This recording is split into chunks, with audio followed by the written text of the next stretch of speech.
హిందూ పురాణాల్లో అత్యంత శక్తివంతమైన దేవత ఎవరంటే చాలామంది కాళీమాత అని చెబుతారు. కానీ అంతకంటే రహస్యమైన మరియు శక్తివంతమైన మరొక దేవి ఉంది.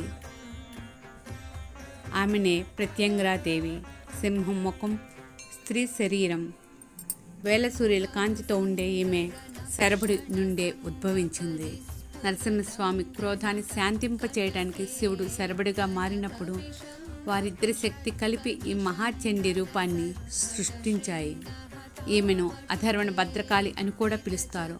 దుష్ట శక్తులు, క్షుద్ర పూజలు మరియు శత్రువుల నుండి ఈమె తన భక్తులను రెప్పపాటులో రక్షిస్తుంది.